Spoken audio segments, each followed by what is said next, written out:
শুভ সকাল আমার প্রিয় বন্ধুরা। কোচবিহার জেলা থেকে আমি কৃষ্ণা আমার ব্লগ চ্যানেলে তোমাদেরকে অনেক অনেক স্বাগত আর আমার অনেক অনেক ভালোবাসা।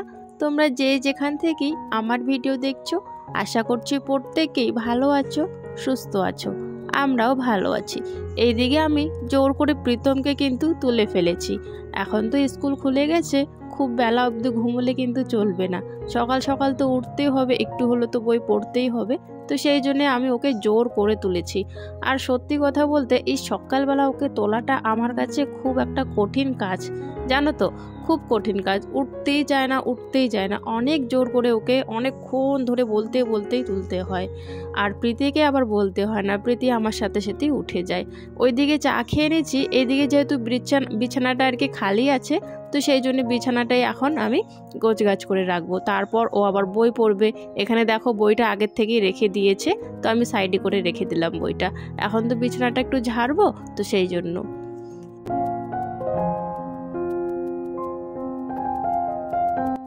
সংসারের এটা আমাদের ডেইলিকার রুটিন, তাই না বলো? সবার কিন্তু সংসারে এই কাজগুলো প্রত্যেক দিন কিন্তু করতেই হয়। বিছানা গোছাগুছি, রান্নাবান্না, খাওয়া দাওয়া, বাচ্চাকে দেখাশোনা, এই ডিউটিগুলো কিন্তু আমরা প্রত্যেক দিন সংসারে কিন্তু করে থাকি। বিছানাটা তোলার পর এদিকে আমি আবার প্রীতমকে নিয়ে না একটু বই পড়াবো। তো বই তো পড়াবো না, মানে ও নিজের থেকেই পড়ে একা একাই। তবে ওই যে বসে থাকতে হয়, বসে না থাকলে কি পড়বে না পড়বে কোনো ঠিক নেই আর কি। মানে আমাকে আর কি বলবে যে হ্যাঁ এটাও হয়ে গেছে, ওটা হয়ে গেছে। আমি তো দেখলামই না, মানে ফাঁকিবাজাকি যাদেরকে বলে। তো সেই জিনিসটা যদি করে, সেই জন্য আমি না যতক্ষণ ও শেখে অতক্ষণ না বসেই থাকি।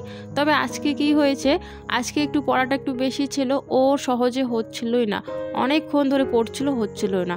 2 ঘন্টা 1.5 ঘন্টা হয়ে গেল, ওর দেখি হচ্ছে না শেখা। আমি ভাবলাম এই 1.5-2 ঘন্টা বসে থাকার থেকে চলো ও পড়তে থাক, আমি না বাইরে গিয়ে কাজগুলো করে নেই। কারণ অনেকক্ষণ হয়ে গেছিলো, ওর সহজে শেখাই হচ্ছিল না। আর যতক্ষণ শেখা হবে না ততক্ষণ তো ওকে আমি বাইরে যেতে দেবো না, ও ভালো করেই জানে। তো সেই জন্য ওকে বলে গেলাম যে তুই এখানে শেখ, আমি কিন্তু বাইরে কাজ করছি। তো এই যে বাইরের কাজ বলতে, আমাদের তো মাটির ঘর, কয়েকদিন পর পর না লেপলে হয় না, ভালো লাগে না দেখতে। দেখো কীরকম নীলি ধরে আছে। তো সেই জন্য নীলিগুলো তোলার জন্যই আমি মানে বারান্দাটা লেপার জন্য চলে আসলাম বাইরে। এখানে আমি মাটি নিয়ে নিয়েছি, মাটি নিয়ে এখন ভালো করে লেপে নিচ্ছি।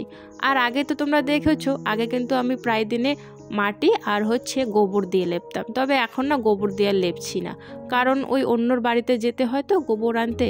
তো ওরা আবার কি করে, গোবরগুলো না বিক্রি করে, মানে সার তৈরি করে বিক্রি করে।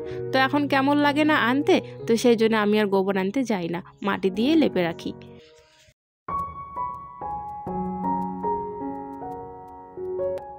প্রীতমের বাবার কিন্তু বেশ অনেক কয়েকদিন হয়ে গেছে কাজে যাওয়া। তো কাজে যেখানে ও গেছে আমাদের পাশেই আর কি, ওই 15 মিনিট কি 20 মিনিট লাগে, তাও কিন্তু বাড়িতে আসে না। কারণ বাড়ি আসলে হবে না, যেই কাজটা করে সেই কাজটা তো রাতেই হয়। আর রাতে শেষ হতে হতে 2-3 বেজে যায়, ঘুমাতে ঘুমাতে 3:30-4টাও হয়ে যায়। তো সেই কারণে আর কি আসে না, ওখানেই আর কি থেকে যায়। তবে ওখানে তো মেলা হচ্ছে, আমাদেরকেও বলেছিল যাওয়ার জন্য সবাইকে আর কি, আমিই যাইনি। এমনিতে ঠান্ডা, আর এদিকে প্রাইভেট শুরু হয়ে গেছে। তো এখন প্রাইভেট স্কুল খুলে গেছে না, এখন কোথাও যাওয়াটা খুব হিসাব করেই আর কি যেতে হয়। তো সেই জন্য অনেক ভাবনা চিন্তা করে গেলাম না আর মেলায়। আর ওখানে গিয়ে হবেই বা কি, আমরা তো কোচবিহার রাসমেলার থেকে ঘুরেই আসলাম। আর এই মেলাতে কোনো কিছু নেওয়ারও নেই, আর কোনো কিছু না নিতে পারলে না দেখবে যেতেও ইচ্ছে করে না। আমার তো সত্যি এরকমটাই হয়, মানে কিছু যদি নিতে পারি, মানে টাকা যদি থাকে হাতে, তাহলেই যেতে ইচ্ছে করে। আর শুধু শুধু ওই যাওয়া আসা ভাড়াটা নিয়ে গিয়ে কোনো লাভ নেই। কোনো যদি কিনতেই না পারি, ভালো করে একটু যদি খেতেও না পারি, তাহলে আর গিয়ে কী লাভ। তো সেই জন্য অনেক ভাবনা চিন্তা করে না গেলাম না। আর এদিকে দেখো প্রীতমের হয়ে গেছে পড়া, এ খুব খুশি, এখন বাইরে যাবে। তো এই যে বাইরে চলে যাবে। আর এইদিকে আমি বড় বারান্দাটা লেপে নিলাম। লেপে নেওয়ার পর আমাদের যেই রান্নাঘরের ছোট্ট বারান্দাটা আছে, সেই বারান্দাটা লেপে নিচ্ছি। রান্নাঘরের বারান্দাটা না বড় হলো আরও ভালো লাগতো, তবে বড় করা যাবে না, দেখতেই পারছো যাওয়া আসা রাস্তাটা আমাদের কতটুকু। আবার যদি রান্নাঘরের বারান্দাটা একটু বড় করি, তাহলে যাওয়া আসার রাস্তা থাকবেই না। আর তোমরা তো জানোই আমাদের একটা টোটো আছে। তো টোটোটা এখন খারাপ, কিন্তু আগে তো ভালো ছিল। ওটা তো বের করতে হয়, ভিতরে ঢুকাতে হয়, তো সেই জন্যে আর কি বারান্দাটা আর বড় করে নিই, অতটুকুই। আর বারান্দা না দিলে না হবেও না, ওই যে যখন বৃষ্টি হয় তখন কিন্তু রান্নাঘরে সোজা হাওয়া আসলে চলে যায় বৃষ্টি।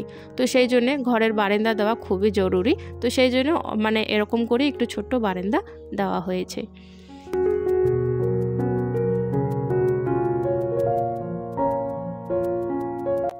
একজন আমাকে কমেন্ট করেছে যে তুমি কি চুলে স্পা করোনি? তো যখন আমি স্ট্রেটনিং করিয়েছিলাম চুলে তখন ওই 3 দিন পর যেতে হয় না, তখন একটা স্পা করে দিয়েছিল ওরা। আর তারপর আর আমার স্পা করা হয়নি গো। ওটা তো আমি খুব শখে শখে করেছিলাম, একটু কম পেমেন্টের মধ্যে ওরা করে দিয়েছিল বলে কিন্তু করতে পেরেছি। আর এই মাসে মাসে হোক বা 3 মাস পর পরে হোক স্পা করাটা আমার পক্ষে না সম্ভব না। ওই যে শখে করা, খুব শখ ছিল চুল স্ট্রেট করা, তো সেই জন্য আর কি চুলটাই শুধু স্ট্রেট করা হয়েছে। আর চুল স্ট্রেটনিং করার পর কিন্তু শ্যাম্পু কন্ডিশনার কিন্তু অন্য ইউজ করতে হয় জানি, তবে আমার কাছে সেরকম টাকা নেই বলে আমি নর্মাল শ্যাম্পুই ব্যবহার করি আর স্পাও করিনি এখনও।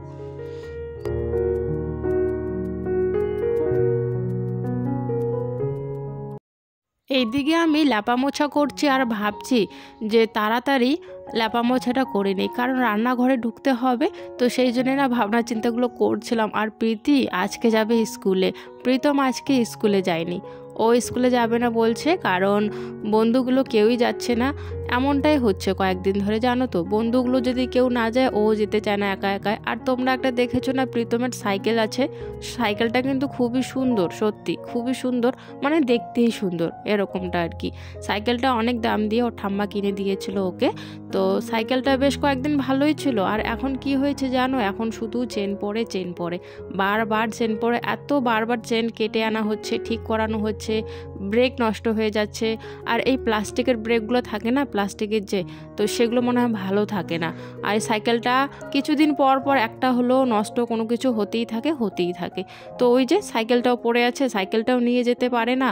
আর ওর না খুব শখ স্কুলে সাইকেল নিয়ে যাওয়ার। আমার অবশ্য ভয়ও লাগে, গাড়ি ঘোড়া আছে রাস্তায় আর কি। তবে আবার অনেক সময় ভাবি যে না, একটু করে তো দিতেই হয়। অনেক বাচ্চারা আমি দেখি মেন রোড ক্রস করে কিন্তু স্কুলে যায়, খুব বড় বড় মেন রোডগুলো ক্রস করে কিন্তু স্কুলে যায় সাইকেল নিয়ে, ছোট ছোট বাচ্চারা, আমাদের তো পাশেই। তাও আমার ভয় লাগে, কিন্তু অনেক সময় ইচ্ছেও করে যে দেই, একটু করে সাহস হোক। তবে এই যে সাইকেলটা নষ্ট না, নিয়ে যেতে পারে না। তো যেহেতু কেউ যাচ্ছে না, একা একা হেঁটে হেঁটে যাবে বলে ও যাবে না বলছে, তো সেই জন্য আর যাওয়া হলো না। সাইকেলটা যদি ভালো হতো তাহলে ঠিক স্কুলে চলে যেত। আমাদের গরিব ঘরে এক একটা জিনিস কিন্তু খুব কষ্ট করে অনেক দিন ধৈর্য ধরার পর কিন্তু আমরা কিনতে পারি, সত্যি। আর এতদিন ধৈর্য ধরার পর, এত কষ্ট করে একটা জিনিস কেনার পর যখন না সেই জিনিসটা আমরা ব্যবহারে না করতে পারি, তখন মনটা খুবই খারাপ হয়ে যায়। সাইকেলটা কিন্তু দেখে প্রীতমের বাবাই নিয়ে এসেছিল, তবে এনে যে কিছুদিন পর এরকমটা হবে কে জানে, বারবার নষ্ট হয়ে যায়, কিছু নালে কিছু সমস্যা হতেই থাকে। এখন আর পড়েই আছে।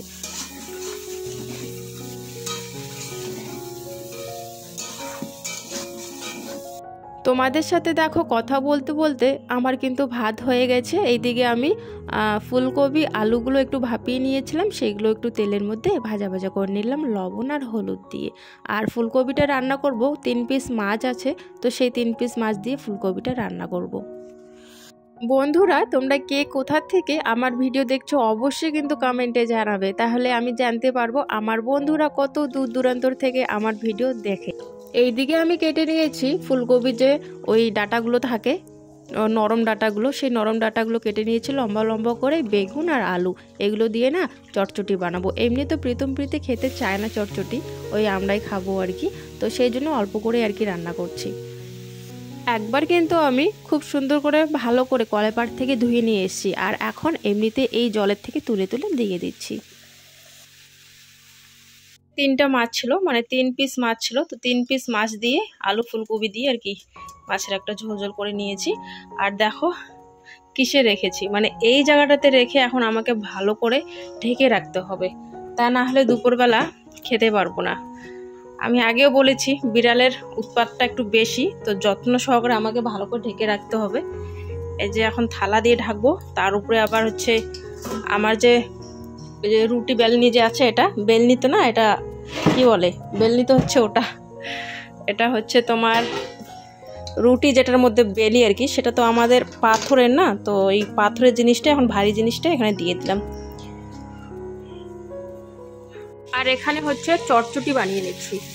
ফুলকপির যে ডাঁটাগুলো আছে না, নরম নরম ডাঁটাগুলো, সেই ডাঁটাগুলো বেগুন আলু দিয়ে একটু সর্ষে দিয়ে চটচটি করব। কালো জিরে দিয়েছি, রসুন দিয়েছি আর লঙ্কা সম্বার দিয়েছি।